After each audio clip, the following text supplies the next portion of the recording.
Bismillahirrahmanirrahim. Assalamualaikum warahmatullahi wabarakatuh. Alhamdulillah wa syukurillah. Assalatu wassalamu ala asrafil anbiya'i wal mursalin wa ala alihi wa sahbihi ajma'in.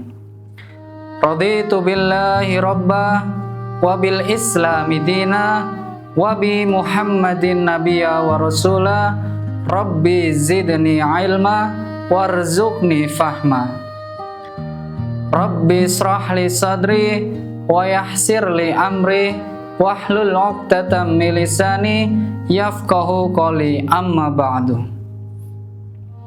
Pertama-tama marilah kita panjatkan puja dan puji syukur kehadirat Allah Subhanahu wa ta'ala yang telah memberikan kita nikmat, rahmat dan hidayah sehingga kita bisa melaksanakan suatu acara yang mulia ini, yaitu ngaji bareng Quran Lumbir tahun 2026. Tak lupa salawat serta salam kita haturkan kepada junjungan kita Nabiullah Nabi Agung Muhammad sallallahu alaihi wasallam, karena beliaulah kita masih menikmati nikmat iman dan nikmat Islam yang mudah-mudahan kita semuanya mendapatkan syafaatnya di yaumil akhir nanti.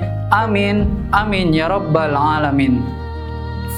Sebelum ke inti acara, di sini saya akan membacakan satu surah Ali Imran ayat 133 sampai 134. A'udzu billahi minasy syaithanir rajim. Bismillahirrahmanirrahim. Wasari'u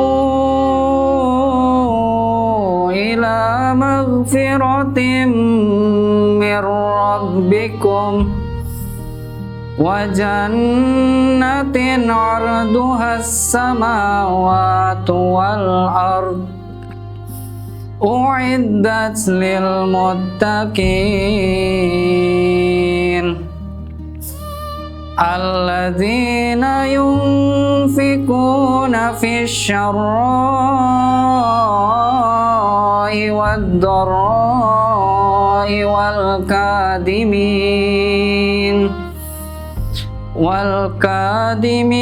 al ghaidha wal 'afina 'anil nas wallahu yuhibbul muhsinin. Sadaqallahul adzim. Allahumma arhamna bil Qur'an, yang artinya, dan bersegeralah kamu mencari ampunan dari Tuhanmu dan mendapatkan syurga yang luasnya seluas langit dan bumi, yang disediakan bagi orang-orang yang bertakwa, yaitu orang yang berinfak di waktu lapang maupun sempit, dan orang yang menahan amarahnya, dan orang yang memaafkan kesalahan orang lain, dan Allah mencintai orang yang berbuat kebaikan. Di dalam surah Ali Imran ayat 133, Allah Subhanahu wa ta'ala memerintahkan kita untuk bersegera mencari ampunan dari Tuhannya atau Allah Subhanahu wa ta'ala, dan Allah menjamin syurga baginya yang luasnya seluas langit dan bumi. Kemudian di ayat 134 Allah Subhanahu wa ta'ala menjelaskan ada 4 golongan yang termasuk orang yang bertakwa. Golongan yang pertama adalah orang yang berinfak di waktu lapang maupun sempit. Maksudnya adalah ketika seseorang mempunyai kelebihan harta, itu dianjurkan untuk berinfak di jalan Allah diniatkan karena Allah Subhanahu wa taala. Kemudian ada golongan lagi orang yang berinfak di waktu sempit. Maksudnya adalah ketika seseorang mempunyai kekurangan harta atau kurang dari cukup, kemudian dia tetap berinfak, maka Allah Subhanahu wa taala akan menjaminnya surga yang luasnya seluas langit dan bumi. Kemudian golongan yang kedua adalah orang-orang yang menahan amarahnya. Ketika seseorang mampu meluapkan emosinya, mampu mengeluarkan amarahnya, tetapi dia tetap memilih untuk menahan amarahnya, maka surga baginya, karena dia termasuk golongan orang yang bertakwa. Kemudian golongan yang ketiga itu berkaitan dengan yang kedua, yaitu memaafkan kesalahan orang lain. Ketika ada seseorang yang berbuat dosa kepada kita, berbuat jahat kepada kita, tetapi kita tetap memilih untuk memaafkannya, dan ketika seseorang tersebut tidak meminta maaf kepada kita, maka maafkanlah, karena janji Allah itu nyata. Janji Allah adalah surga baginya. Dan golongan yang terakhir adalah Allah Subhanahu wa taala mencintai orang yang berbuat kebaikan. Di golongan keempat ini maksudnya adalah ketika seseorang berbuat kebaikan sekecil biji zarrah sekalipun, Allah Subhanahu wa taala tetap menghitungnya sebagai kebaikan.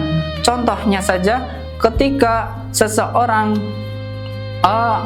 berjalan di jalanan, kemudian ada ranting yang menghalangi jalan tersebut atau batang pohon yang menghalangi, kemudian orang tersebut menyingkirkannya. Nah, itu bisa dianggap sebagai kebaikan. Sesungguhnya Allah Subhanahu wa taala tidak pernah lalai dari kebaikan maupun kejahatan sekecil apapun. Kemudian sebelum Idul Fitri datang, maka maafkanlah diri kita sendiri dulu. Maafkan perkataan yang mungkin membuat hati orang lain sakit. Maafkanlah perbuatan dari kita yang mungkin menyakiti seseorang. Kemudian maafkanlah orang lain meskipun orang tersebut tidak mau meminta maaf. Karena di dalam Al-Quran Allah Subhanahu wa taala menyebutkan bahwa wasta'inu bis sabri was salah, jadikanlah sabar dan salat sebagai penolongmu. Jadi Allah meletakkan sabar paling pertama sebelum salat, karena ketika seseorang mampu atau mempunyai kesabaran yang lebih, maka Allah Subhanahu wa taala memberikan surga. Kemudian setelah sabar, yang terakhir adalah salat. Kita tahu bahwa salat itu adalah tiangnya agama, dan salat itu adalah yang dihisab pertama kali oleh Allah Subhanahu wa taala di akhirat nanti. Maka dari itu, bersabarlah atas ujian Allah Subhanahu wa taala, bersabarlah dari ujian Allah Subhanahu wa taala. Begitu saja dari saya, kurang lebihnya mohon maaf. Nun wal qalami wa masturun billahi fisabilil haq fastabiqul khairat. Wassalamualaikum warahmatullahi wabarakatuh.